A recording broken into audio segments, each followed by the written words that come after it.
नमस्कार मित्रांनो, स्वागत आहे तुमचं आपल्या चॅनल सुमित माळी द ट्रॅव्हलरमध्ये। आज आपण भेट देणार आहोत नाशिकमधील एक ऐतिहासिक आणि रहस्यमय ठिकाण म्हणजेच पांडवलेणी। चला तर मग या हजारो वर्ष जुन्या इतिहासात एक रोमांचक सफर करूया।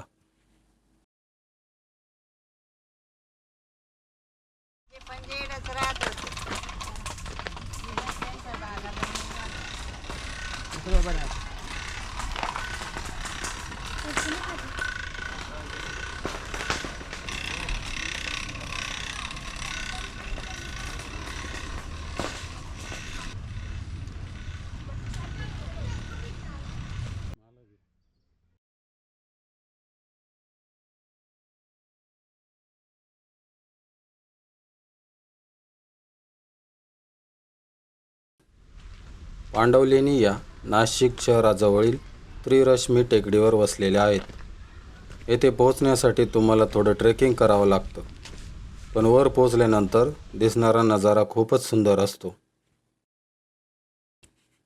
मित्रांनो, या लेण्या साधारणपणे इसवी सन पूर्व 1ल्या शतकापासून ते इसवी सन पूर्व 5 ते 6व्या शतकापर्यंत कोरल्या गेल्या आहेत। या लेण्या बौद्ध भिक्षूंकरिता तयार करण्यात आल्या होत्या।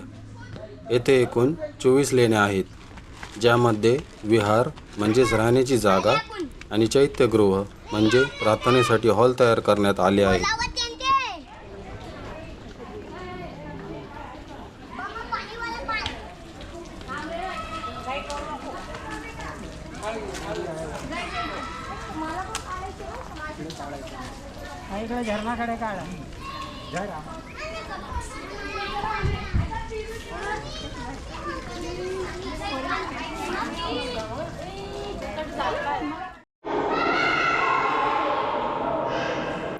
सुरुवातीला या लेण्यांवर हिनयान बौद्ध पंथांचा प्रभाव होता। नंतर महायान पंथांचा प्रभाव दिसून येतो, ज्यामुळे बुद्धांच्या मूर्ती आणि सुंदर शिल्पकला येथे पाहायला मिळते।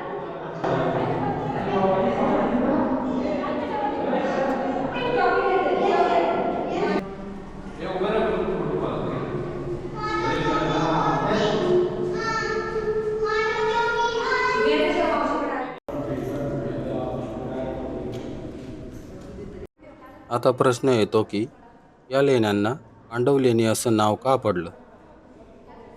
तर खरं म्हणजे या लेण्यांचा पांडवांशी काहीही संबंध नाही।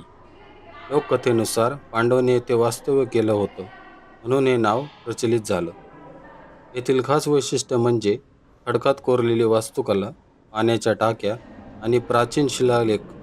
इतिहासप्रेमी आणि ट्रॅव्हलरसाठी हे ठिकाण एकदम परफेक्ट आहे।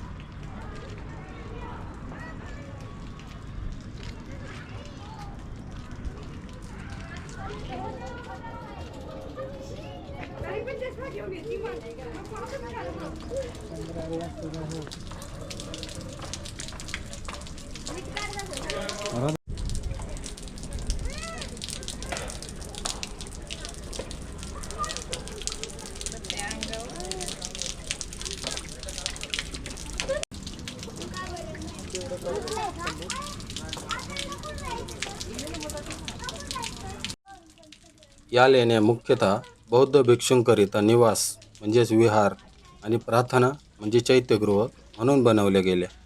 येथे एकूण 24 लेण्या आहेत। या लेण्यांचे बांधकाम विविध राजवंशांच्या काळात झाले। सातवाहन, क्षत्रप, आबिर, व्यापारी भिक्षू आणि स्थानिक लोकांनी दान देऊन या लेण्या तयार केल्या।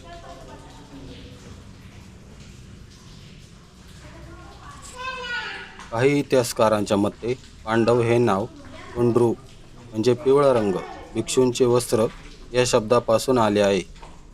खडकात कोरलेली उत्कृष्ट वास्तुकला, चैत्यगृह आणि विहार, पाण्याची टाकी, सुंदर शिल्पकला आणि लेखन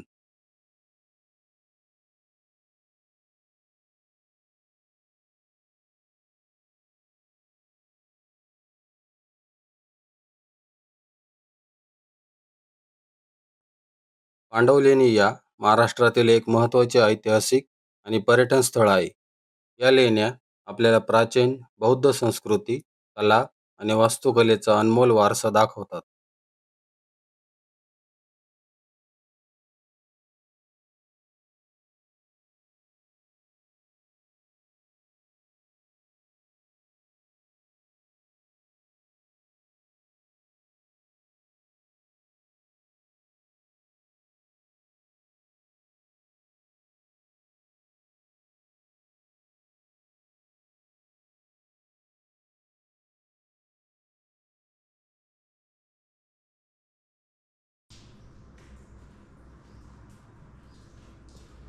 जर तुम्हाला हा व्हिडिओ आवडला असेल तर लाईक करा, शेअर करा आणि चॅनलला सबस्क्राईब करायला विसरू नका. अशाच भन्नाट ट्रॅव्हल व्हिडिओसाठी सुमित माळी द ट्रॅव्हलर सोबत राहा. धन्यवाद.